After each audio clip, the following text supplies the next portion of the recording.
नमस्कार प्यारे दोस्तों, अब हम शुरू करने वाले हैं अपनी नेक्स्ट वीडियो लेक्चर 4 में हमें पढ़ना है Baeyer's strain theory and its limitation और बनाना बॉन्ड। तो यहाँ पर अगर हम शुरुआत करेंगे तो बायर स्टेन थ्योरी से ही करेंगे और इसकी लिमिटेशन पढ़ते हुए चलेंगे। ये इस वाले यूनिट का लास्ट लेक्चर है, ये यूनिट हमारी यहीं पर ही फिनिश हो जाएगी। ठीक है, चलिए स्टार्टिंग करते हैं अपना।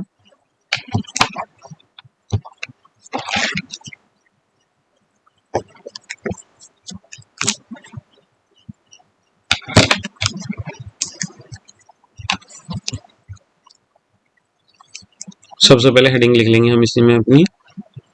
हमारी हेडिंग क्या है? Baeyer's strain theory and its limitation.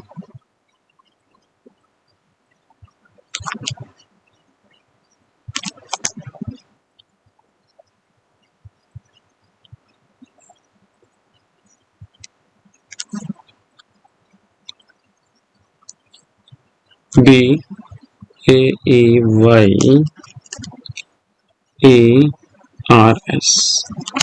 Buyers strain theory and its limitation.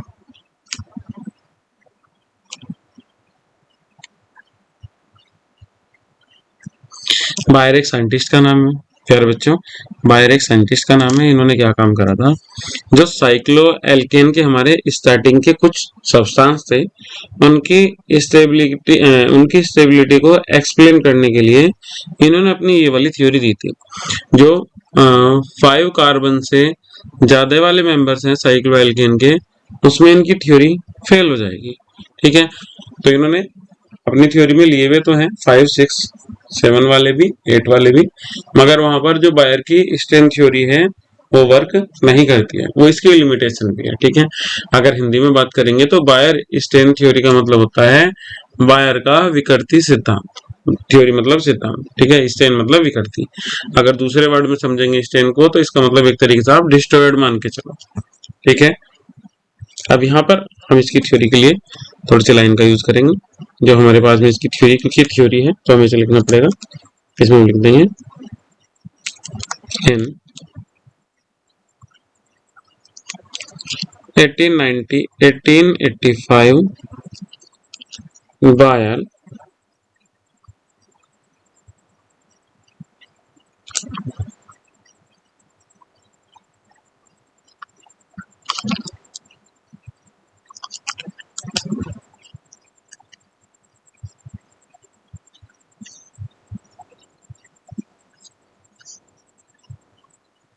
explain Bayer explain the relative stability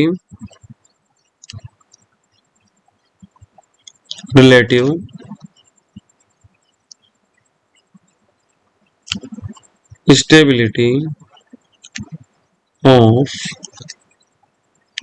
the first few cycloalkane।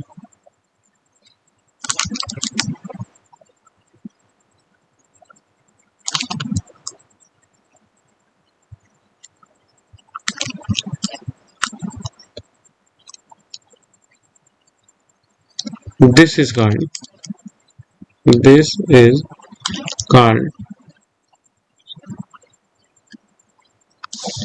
Bayer-Stein theory।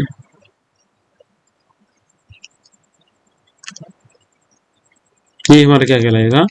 Buyers-stand theory.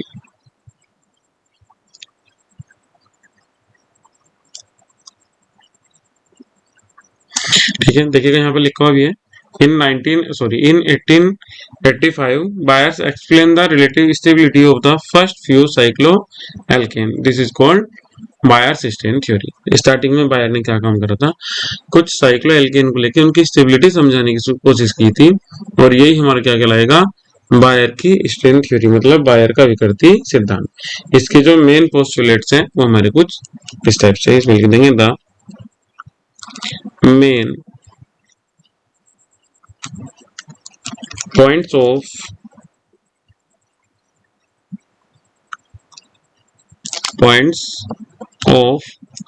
Buyer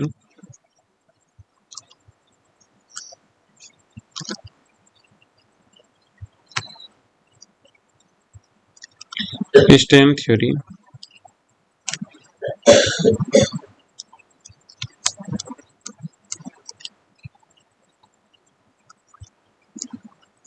are as follows.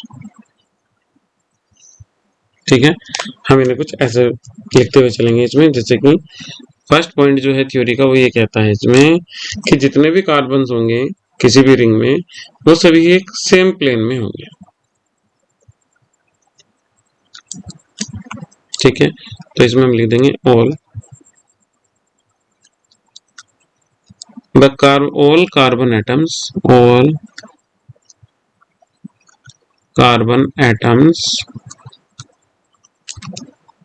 of a ring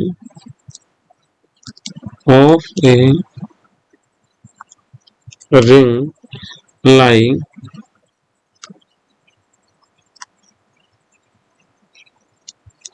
in the same plane।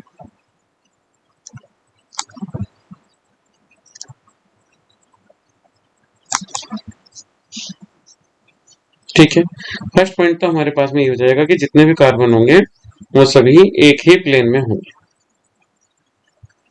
और यहां से क्या होगा, जो हमारे पास में bond angle है वो इनका चेंज होता चला जाएगा। अगर रिंग में ज्यादा कार्बन होंगे तो कार्बन बढ़ने के साथ साथ में यहाँ पर इनका बॉन्ड एंगल चेंज होना शुरू हो जाएगा।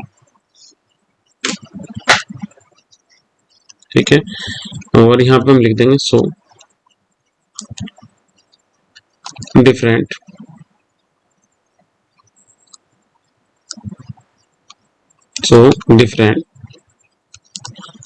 cycloalkane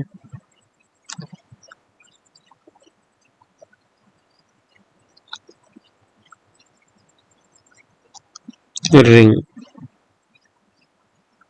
have different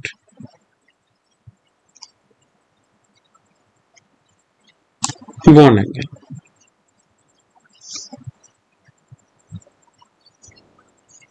different bond angle and so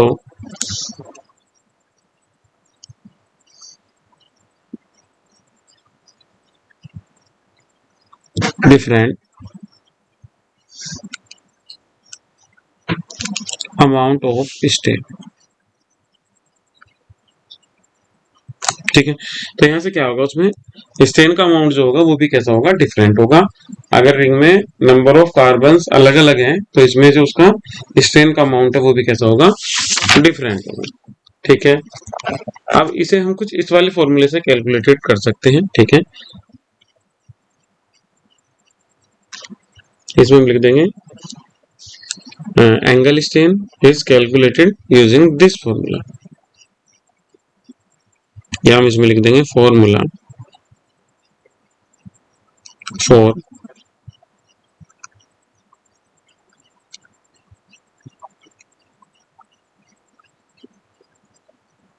calculating the stain. ठीक है, ये हमारे पास में है फॉर्मूला, जो है फॉर्मूला हमारे पास है angle stand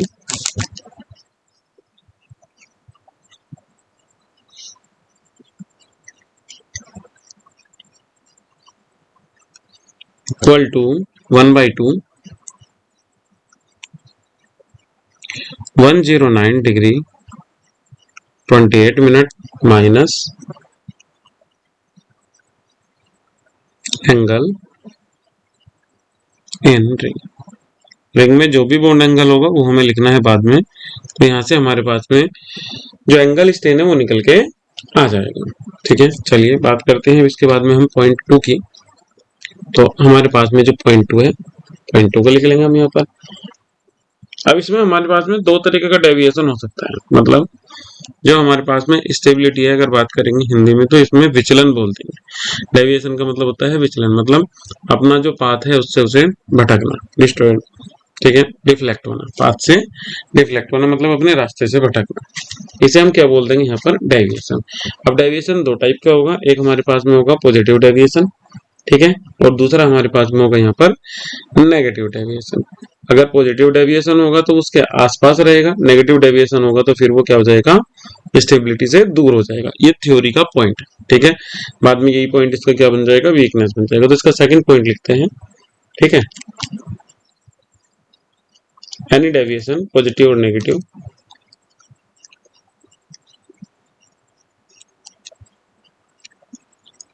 any deviation positive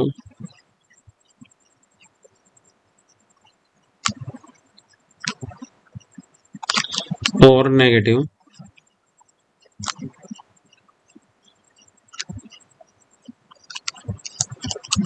from the normal valence angle, from the normal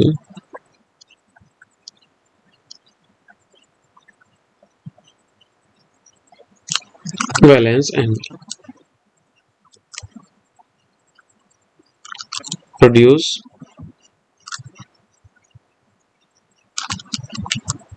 a stain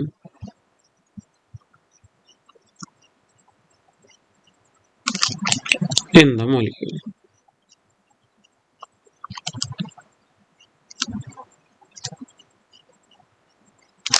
ठीक है, इन the molecule.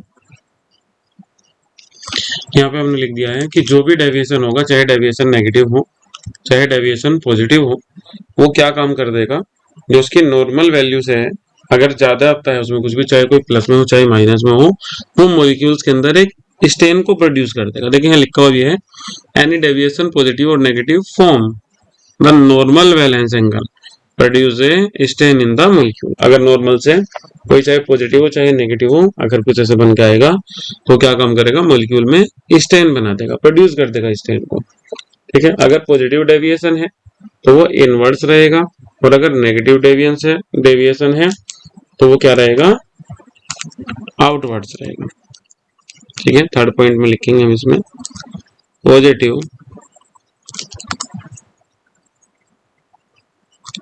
Deviation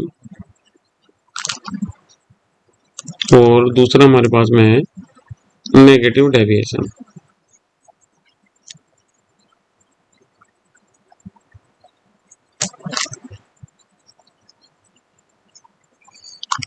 positive deviation मतलब inverse,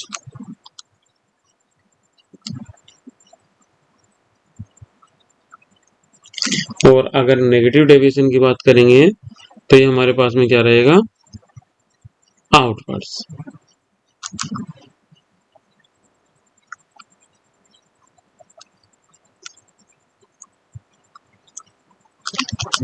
inverse stand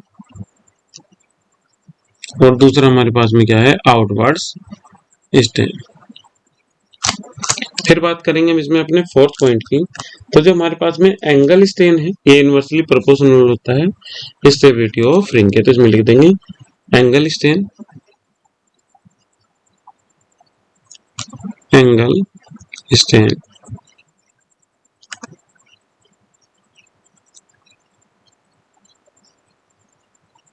inversely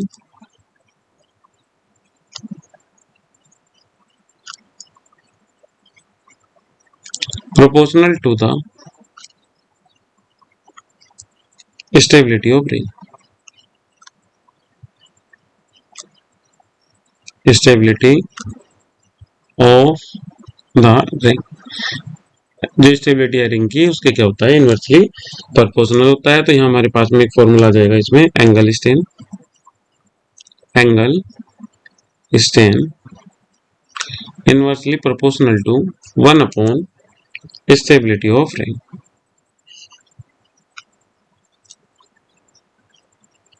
stability of ring, ठीक है। और यहाँ पर हम पहले वाला फॉर्मूला भी लगा लेंगे इसमें, जो भी हमने लास्ट वाली पेज पर, जो हमारी लास्ट स्लाइड थी, हमने उसमें बनाया था, ठीक है। यहाँ पर angle strain equal to 1/2 normal valency angle, normal valency angle minus angle in ring,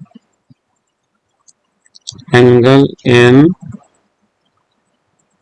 ring, ठीक है। ये हमारे पास में बन के आ जाएगा। अब इसी बेसिस पर हम अपने कुछ एग्जांपल लेंगे, जो हमारे पास में एग्जांपल इसका 4 है, और यहाँ पर इसे डिस्कस करेंगे, ठीक है। तो यहाँ पर हमारे पास में कुछ कंपाउंड्स हैं, एक टेबल बना लेंगे हम यहाँ पर। सबसे पहले लेंगे कंपाउंड, मतलब साइक्लोएल्केन है हमारे पास में।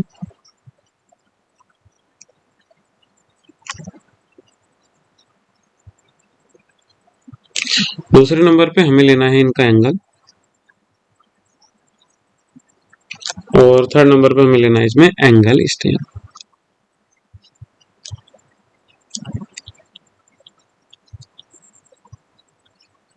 एंगल स्टेन, चलिए सबसे पहले बात करेंगे साइक्लोप्रोपेन की।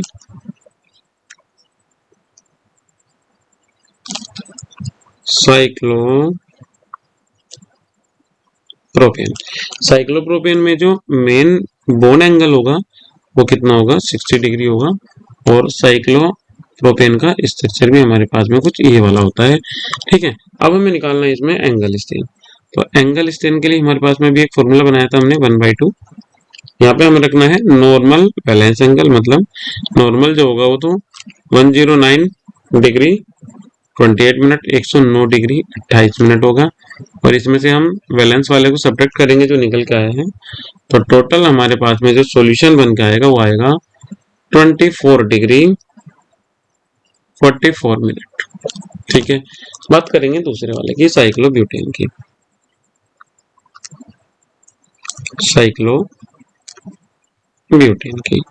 तो साइक्लोब्यूटेन में जो बॉन्ड एंगल होता है ये होता है हमारे पास में 90 डिग्री का। अब एक बार इसके लिए भी कैलकुलेट कर लेंगे, 1/2 109 degree 28 second minus 90 equal to, इसे डिवाइड करेंगे तो ये हमारे पास में कितना हो जाएगा, 9 डिग्री 44 मिनट। और ये जो हमारे पास में स्ट्रक्चर होगा ये हमारे पास में कुछ इस टाइप का स्ट्रक्चर होगा। थर्ड नंबर पे बात करेंगे तो थर्ड नंबर पर हमारे पास में आएगा साइक्लोपेंटेन।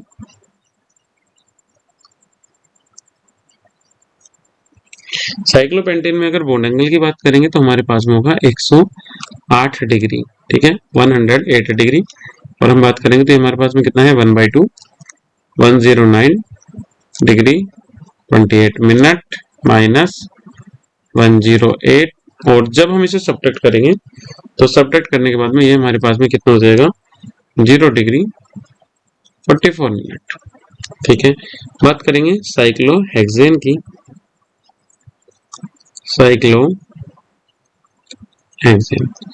साइक्लोहेक्सेन हमारे पास में कितना है, 102 120 डिग्री है।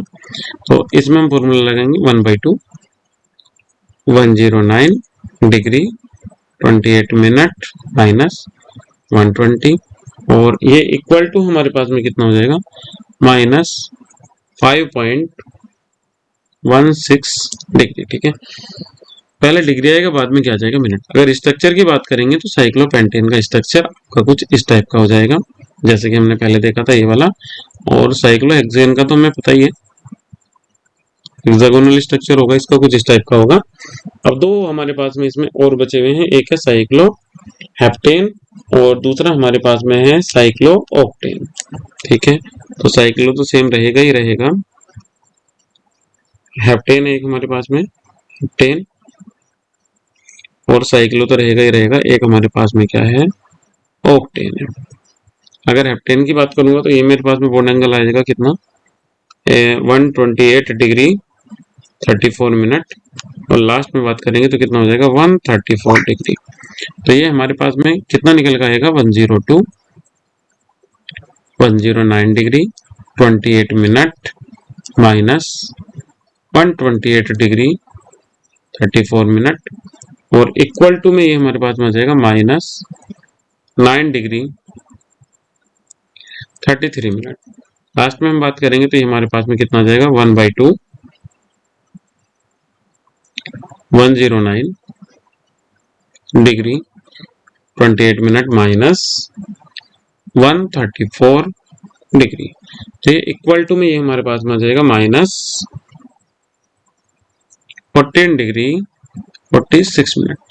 ठीक है, तो जो हमारे पास में बायर की थ्योरी अगर हेप्टेन की बात करेंगे तो इसमें से एक कोना और बन जाएगा, जैसा आपने एक सिंगल वाला इसका बनाया हुआ था।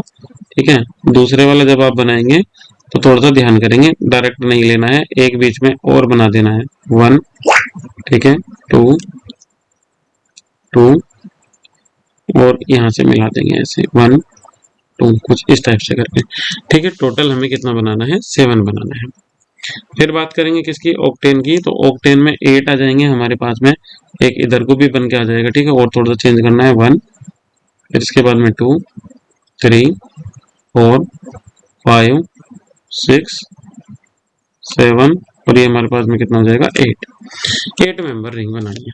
अब यहाँ पे अगर हम बात करेंगे तो जो हमारे पास में थ्योरी है बायर स्टेन थ्योरी, वो ये बताती है कि जो साइक्लोप्रोपेन है वो सबसे ज्यादा लेस रिएक्टिव है। ठीक है, फिर इससे ज्यादा स्टेबल कौन है, ब्यूटेन है। उससे ज्यादा स्टेबल कौन है, पेंटेन है। इस थ्योरी के अकॉर्डिंग जो सबसे ज्यादा स्टेबल है वो कौन है, पेंटेन है। मगर 30 डिग्री सेल्सियस टेम्परेचर पर जो पेंटेन के जो बॉन्ड होते हैं वो ओपन हो जाते हैं, और जो हमारे पास में साइक्लोहेक्सेन है उसके बॉन्ड ओपन नहीं होते हैं। इसका मतलब जो साइक्लोहेक्सेन है वो इससे भी ज्यादा स्टेबल है। तो ये वाला क्या है, इस थ्योरी का एक ड्रॉबैक है, इसे हम समझेंगे, इसी थ्योरी के साथ समझेंगे। इसके बाद में हमारे पास में 2 साइंटिस्ट और थे, एक का नाम था हमारे पास में साहसे और दूसरे का नाम था मोहर। उन्होंने ये बताया था कि जो 5 मेंबर से ज्यादा कार्बन के साइक्लोएल्केन होते हैं उनमें कार्बन किसी भी सेम प्लेन में नहीं रहते हैं। ठीक है, किसी एक सेम प्लेन में नहीं रहते हैं, एक से ज्यादा प्लेन में होंगे। उस कंडीशन में जो इनका बॉन्ड एंगल है वो कभी भी डिफ्लेक्टेड नहीं होता है, उसमें कोई भी स्ट्रेन नहीं होता है, वो कैसा होता है, स्टेबल होता है। ठीक है, उसमें जो बॉन्ड एंगल होगा वो कितना होगा 109 डिग्री 28 मिनट का ही होगा। तो यहाँ पर जो उसमें एंगल स्ट्रेन होगा वो कितना होगा 0 डिग्री का। उस कंडीशन में ये क्या होंगे, सबसे ज्यादा स्टेबल होंगे। ठीक है, इसके बाद में अगर हम बात करेंगे तो यहाँ पर यही क्वेश्चन था, इसका ड्रॉबैक भी है। अब इस थ्योरी के जो फेवर में एविडेंस है एक बार उनकी बात कर लेंगे। ठीक है, तो यहाँ पर लिख लेंगे इसमें evidence in favour of theory. Next हमारे पास में इसमें जो है वो है हमारे पास में evidence in favour of theory.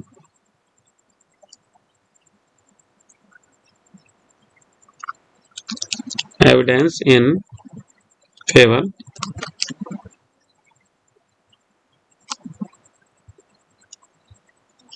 Of theory.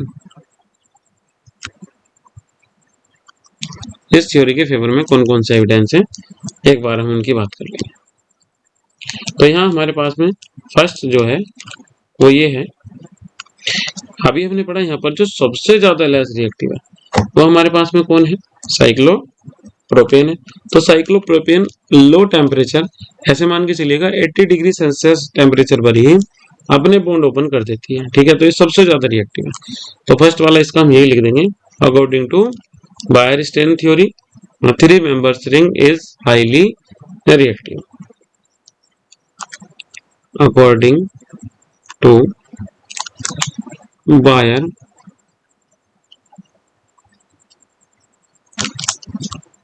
theory,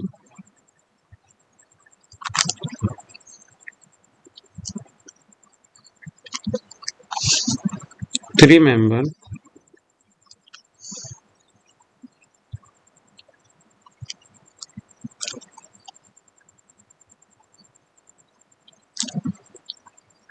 ring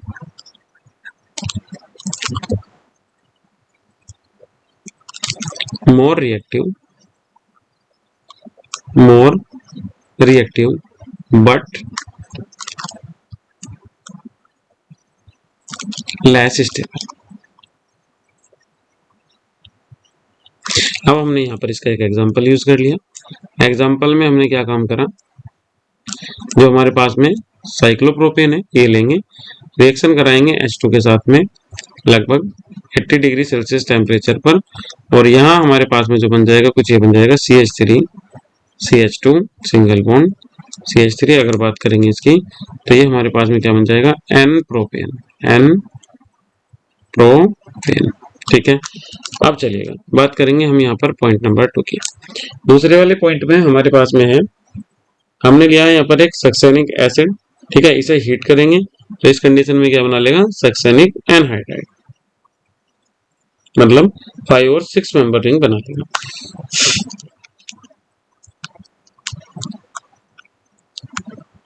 when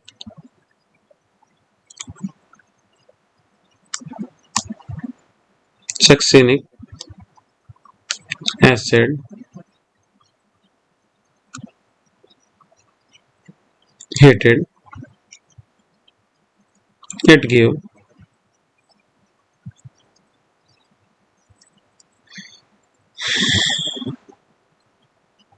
5 or 6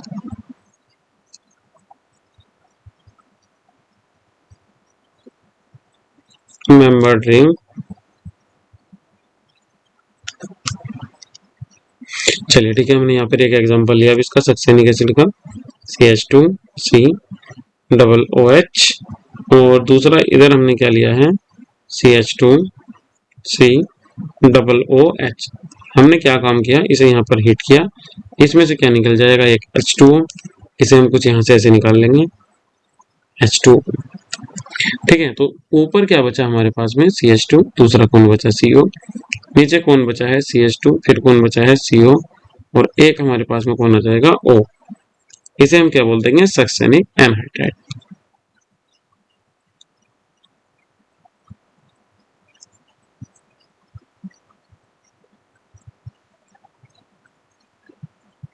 ठीक है, यहां से आगे चलेंगे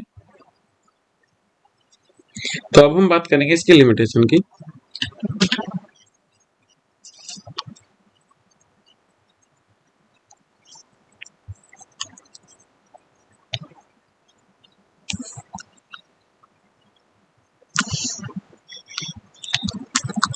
लिमिटेशन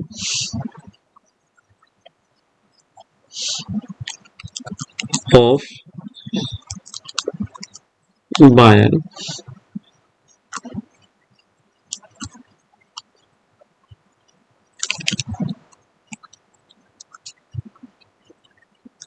स्ट्रेन थ्योरी।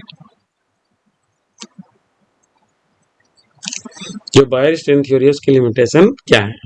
ठीक है, बायर स्ट्रेन थ्योरी इस बात को एक्सप्लेन नहीं कर पाई है कि जो साइक्लोहेक्सेन है वो ज्यादा स्टेबल है किससे, साइक्लोपेंटेन से।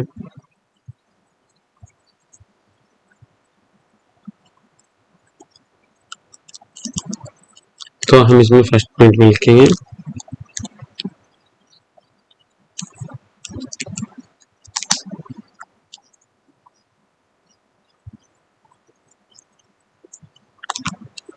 Buyer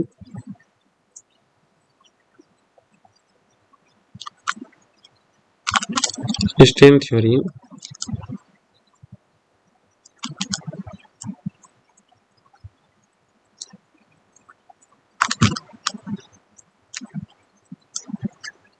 does not explain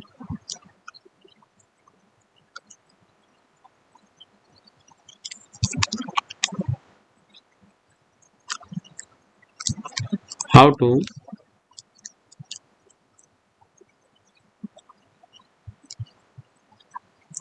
cyclohexane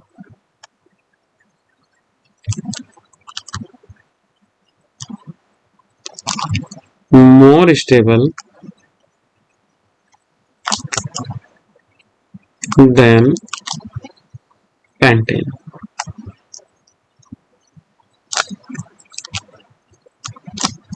ठीक है, ये नहीं बता पाई थी कि जो साइक्लोहेक्सेन है वो साइक्लोपेंटेन से ज्यादा स्टेबल क्यों है, साइक्लोपेंटेन। ठीक है, एक वर्ड यूज कर लेंगे इसमें।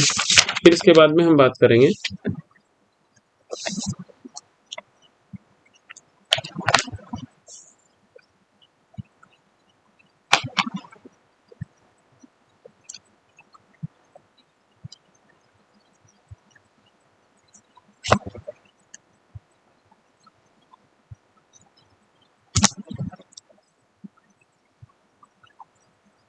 चलिए, इसमें इसकी एक ही प्रॉपर्टी लेनी है हमें। ठीक है, एक से ही हमारा काम चल जाएगा, इसका पॉइंट ही एक है। और इस वाले पॉइंट को जो दूर किया था वो दूर किया था किसने, साहा से और मोहर ने।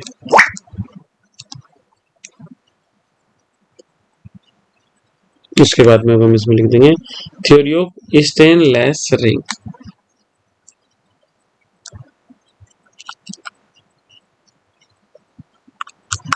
Theory of stainless ring. ठीक है,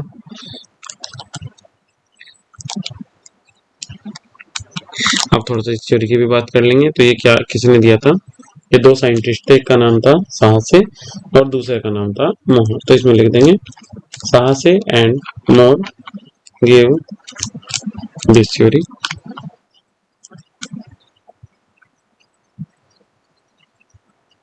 साहसे, सॉरी, SE, साहसे and more give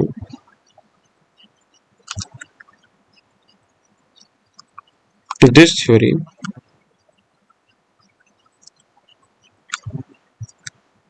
in 1890. According to this theory,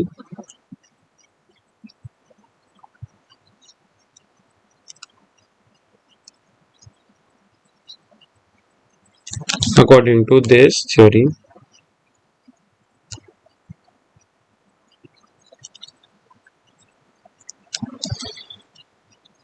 a larger number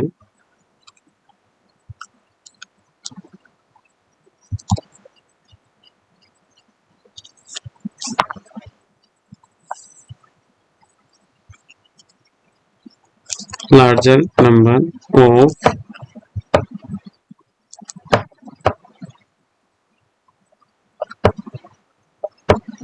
carbon atom ring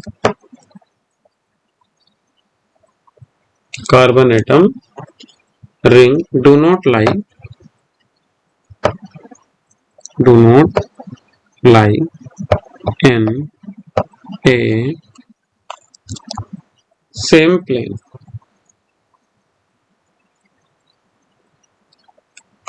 Same plane.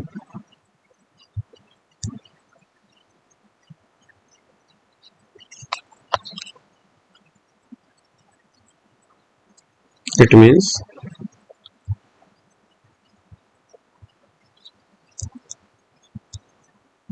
it lie in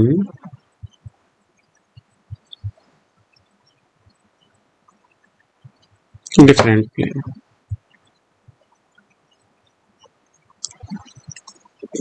ठीक है, यहां से आगे अगर हम बात करेंगे तो इसमें जो टेट्राहेड्रल एंगल होता है वो इसमें चेंज नहीं होगा। ठीक है, so the bond angle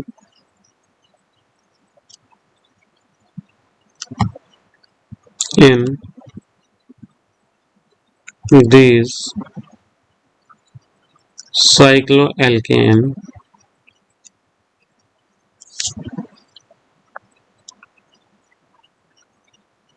is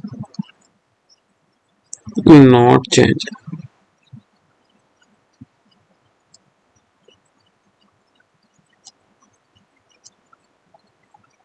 and do not have any stain, और यहाँ पर इसके पास में कोई स्टेन भी नहीं होता है।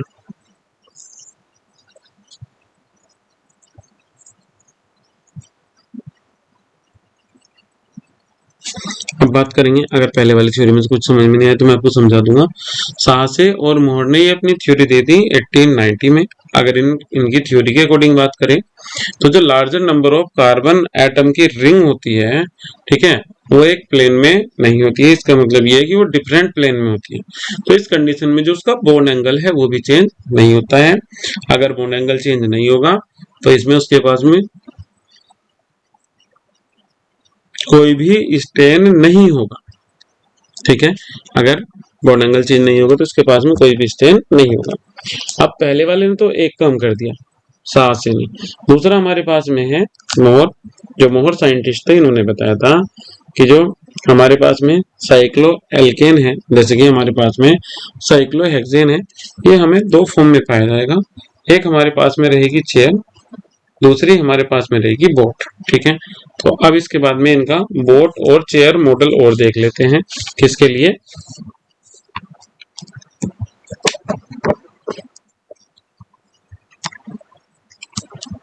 साइक्लोहेक्सेन के लिए। तो इसमें लिख देंगे बोट एंड चेयर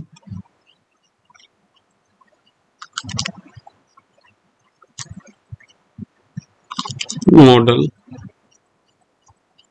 फॉर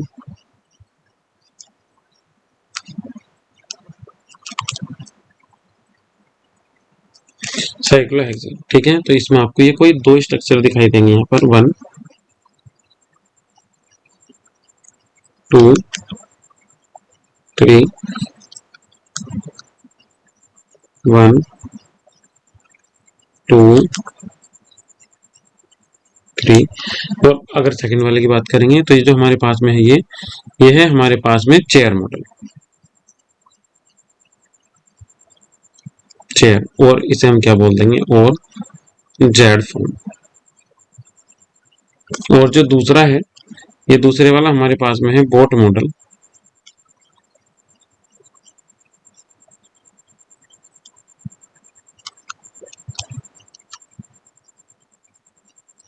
ये हमारे पास में क्या है, बोट, और इसे हम और बोल सकते हैं सी फॉर्म। अगर मैं नंबरिंग करूंगा तो नंबरिंग हमारी इसमें कुछ ऐसे होगी, यहाँ पर 1 2 3 4 5 और इधर कौन है, 6। और जब यहाँ पर नंबरिंग करेंगे तो यहाँ से ऐसा होगा 1 2 3 4 5 और ये इधर हमारे पास में क्या आ जाएगा, 6 आ जाएगा, ठीक है। तो यहाँ पे अगर हम बात करेंगे तो जो 1 और 4th कार्बन है ये सबसे बाद में दिखाई दे रहे हैं हमारे पास में हमें चेयर फॉर्म में। और जो दूसरे वाले की बात करेंगे इसमें भी सेम कंडीशन है, 1 और 4th वाला ही सबसे डिस्टेंस में है, सबसे ज्यादा दूरी पर है। अगर हम बात करेंगे यहाँ पर चेयर फॉर्म की तो यहाँ हमारे पास में लो स्टेन है, ठीक है, मिनिमम स्टेन, मिनिमम स्टेन, सबसे कम स्टेन है यहाँ पर। और यहाँ पर क्या है हमारे पास में हाईएस्ट स्टेन,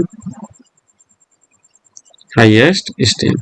अब जहां पर हाईएस्ट स्टेन होगा वहां पर स्टेबिलिटी कैसी होगी, लो होगी, लो स्टेबिलिटी।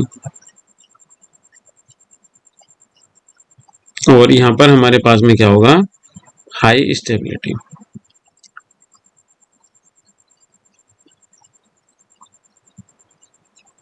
स्टेबिलिटी यहाँ पर जो स्टेबिलिटी होगी वो कैसी होगी, इसकी हाई होगी। अब एक बार हम यहाँ पर बात कर लेते हैं किसकी, बनाना बॉन्ड की या फिर रिंग बैंड की। तो नेक्स्ट हमारे पास में है बनाना बॉन्ड और रिंग बैंड।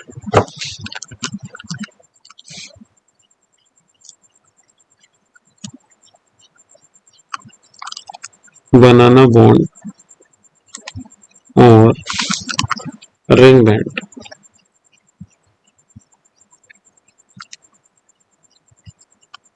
ठीक है, इसमें क्या होता है, हमने जो ओवरलैपिंग पढ़ा है वो कभी ये पढ़ा है कि ओवरलैपिंग फेस टू फेस हो सकती है, साइड वाइज हो सकती है, मगर जब हमारे पास में साइक्लोप्रोपेन का स्ट्रक्चर आता है तो साइक्लोप्रोपेन के स्ट्रक्चर में जो स्ट्रेन होता है वो बहुत ही ज्यादा होता है। इस कंडीशन में जो ओवरलैपिंग होगी वो सीधी सीधी नहीं होगी, थोड़ी सी टेढ़ी मेढ़ी होगी, और वो किसकी फॉर्म में आ जाएगी, वो आ जाएगी हमारे पास में बनाना की फॉर्म में। चलिए देखिएगा इसके स्ट्रक्चर बना बना के देखते हैं। पहले नॉर्मल की देखेंगे, फिर बैंड की देखेंगे, और किस टाइप से बनेगा वो देख लेंगे। ठीक है, अगर हम बात करेंगे तो नॉर्मल तो हमारे पास में कुछ इस टाइप से होगा, इधर सी। तो यहाँ पर क्या होगा, इसका एक ऑर्बिटल हम यहाँ से शो करेंगे इसमें, और दूसरे वाले का भी इसके साथ में ऐड करके यहाँ पे दूसरे वाले का भी शो कर देंगे। ठीक है, ये हमारे पास में क्या आ जाएगा, सी 1 2 3। अब अगर हम बात करेंगे बैंड ओवरलैपिंग की, टेढ़ी मेढ़ी ओवरलैपिंग की, तो यहाँ से थोड़ा सा चेंज हो जाएगी। ठीक है, किस टाइप से चेंज होगी एक बार देख लेंगे इसे भी हम। 1 2 3, इधर सी है हमारे पास में, तो ये हमारे पास में कुछ ऐसे करके आएगी, यहाँ से 1, फिर इधर से हमने यहाँ पे बना दिया 2, इधर सी है हमारे पास में 1 2 3। ठीक है, तो ये थोड़ा सा टेढ़ा हो जाएगा।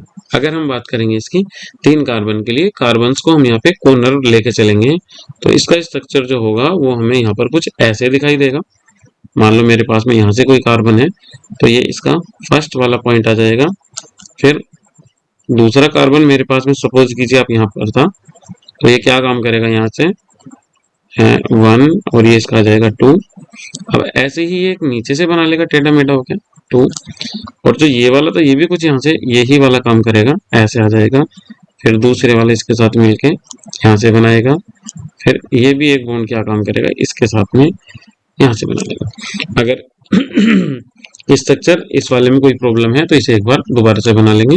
ठीक है, बनाने के लिए अगर हम काम करेंगे तो इसके लिए आप, अगर आपको ये लग रहा है कि हमारे तो बार बार गलती के चांस ज्यादा हैं, तो आप इसमें डॉट डॉट करके बनाएंगे, जैसा मैं आपको बना के दिखा रहा हूँ। ठीक है, बिना डॉट डॉट करे हुए बनाएंगे तो ये हमसे सही नहीं बन पाएगा। ठीक है, तो हमें क्या काम करना था, यहाँ पर हाफ लेना है, इसका वापस लेके आना है, फिर यहाँ से भी हाफ लेना है, वापस लेके आना है, फिर दूसरे वाले की बात करेंगे, यहाँ से भी हाफ लेना है, और यहाँ से बात करेंगे तो यहाँ से भी हाफ लेना है। सेम सिचुएशन हमारी यहाँ पर भी होगी, हाफ तक घुमाएंगे इसे, और इधर से भी क्या काम करेंगे, इसमें हम इसे हाफ से घुमाएंगे। ठीक है, तो एक हमारे पास में ये वाली सिचुएशन होगी। अब ये क्या काम करेगा, ये जो दोनों आपको ये दिखाई दे रहे हैं, ये जो डैश डैश से मैंने दिखाया है, ठीक है, ये आपको क्या काम करेगा, एक बनाना की शेप वाला स्ट्रक्चर बना लेगा। ठीक है, ये आपको ऐसे दिखाई नहीं देगा, ये कैसे बना लेगा, एक बनाना की शेप वाला स्ट्रक्चर बना लेगा। जैसे ये एक साइड वाला था, तो ये एक पूरा का पूरा एक बॉन्ड की तरह से हो जाएगा आपको। फिर जो दूसरे वाला था, जो नीचे दिखाई दे रहा था आपको, ये एक दूसरे बॉन्ड की तरह से हो जाएगा, यहाँ पर ऐसे कुछ ऐसे बनाने की शेप में। और जो थर्ड वाला बचा हुआ है, ये थर्ड वाला एक अलग से एक बनाने की शेप में से हो जाएगा। ठीक है, आप इन्हें कुछ ऐसे ऐसे करके बना सकते हैं यहाँ से। तो ठीक है, ये वाला हमारे पास में क्या बन जाएगा, यहाँ पर बनाना शेप स्ट्रक्चर। इसका रीजन एक ही है जो मैंने भी आपको बताया था थोड़ी देर पहले, फिर दोबारा से बता रहा हूँ। जो साइक्लोप्रोपेन होता है वो बहुत ही ज्यादा हाईली रिएक्टिव है, और इसमें जो हमारे पास में इसका जो स्ट्रेन होता है, जो इसका बैंड होता है, वो बहुत ही ज्यादा होता है। बैंड ज्यादा होने की वजह से, स्ट्रेन ज्यादा होने की वजह से जो कंपाउंड होते हैं वो सीधे सीधे ओवरलैपिंग नहीं कर पाते हैं, मतलब फेस टू फेस और साइड वाइज ओवरलैपिंग नहीं कर पाते हैं, तो वो टेढ़ी मेढ़ी ओवरलैपिंग कर पाते हैं, जिस कंडीशन में जो बॉन्ड बनता है वो बाद में एक बनाना की शेप ले लेता है। इस वजह से हम इसे क्या बोल देते हैं, बनाना बॉन्ड और रिंग बैंड। ठीक है, हम इसे कुछ इस टाइप से बोल देंगे।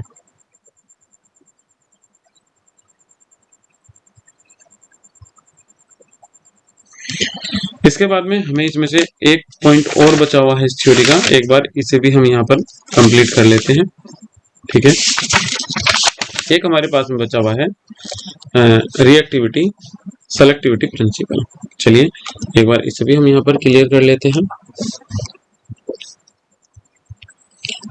Reactivity selectivity principal.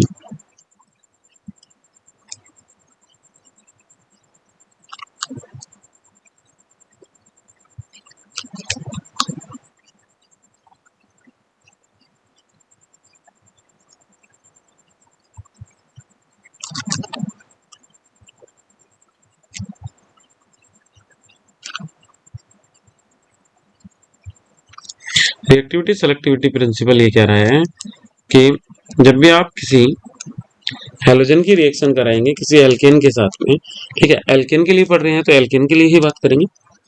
जब भी हम किसी हैलोजन की रिएक्शन कराएंगे एल्केन के साथ में, तो जो रिएक्शन होगी वो रिएक्टिविटी के ऑर्डर में होगी। जैसे कि 1 degree carbon less reactive, 2 degree more reactive, 3 degree बहुत ही ज्यादा मोर रिएक्टिव।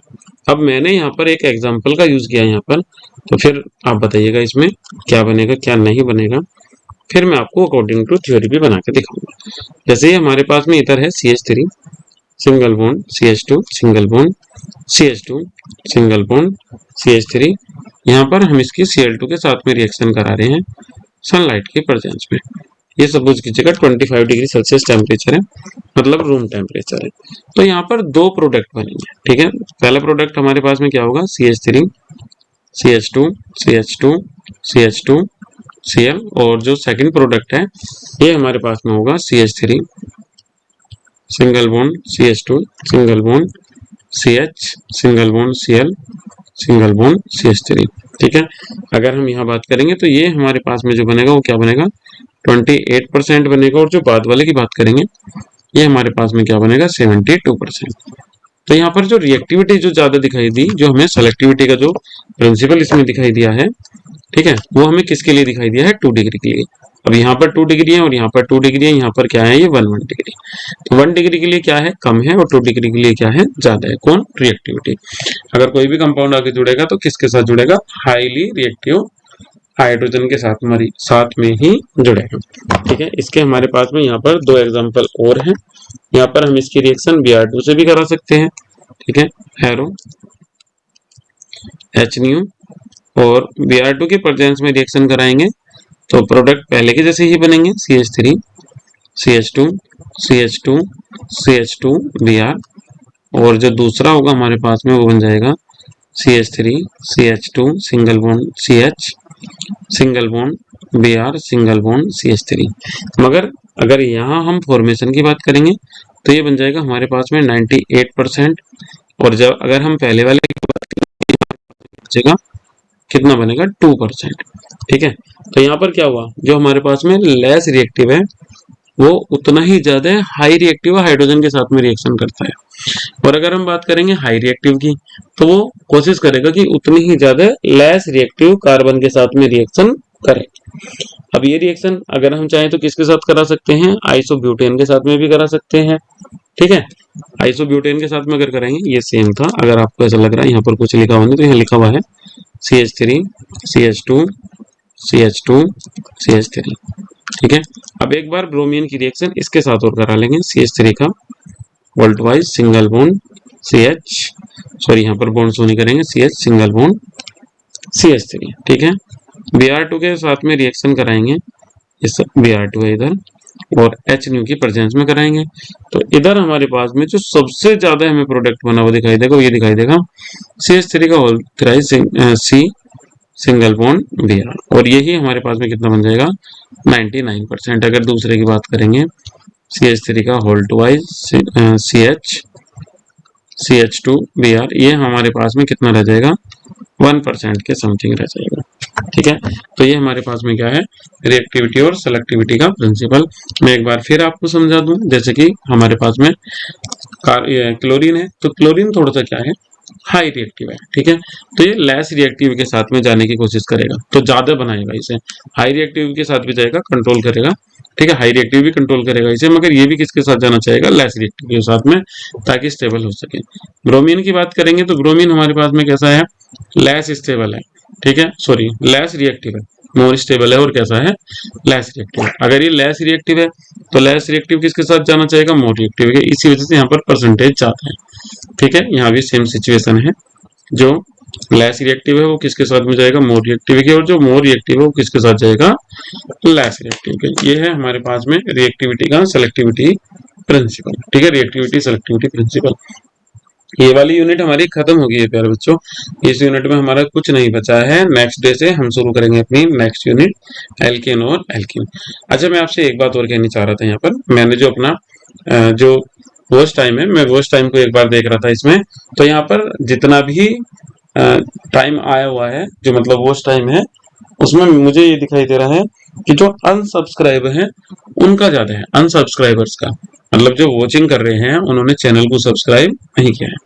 तो आपसे एक रिक्वेस्ट है, अगर आपने अभी चैनल सब्सक्राइब नहीं किया है तो चैनल को सब्सक्राइब कर लीजिएगा, बेल आइकन को ऑन कर लीजिएगा, ताकि वीडियो डलने के साथ ही आपको मिलती रहे। नेक्स्ट लेक्चर में नेक्स्ट यूनिट शुरू करेंगे। इसमें से कोई डाउट है तो मुझे कमेंट कीजिएगा, मैं नेक्स्ट वीडियो में या डाउट क्लास लेके आपका उसे सोल्व कर दूंगा। Thank you.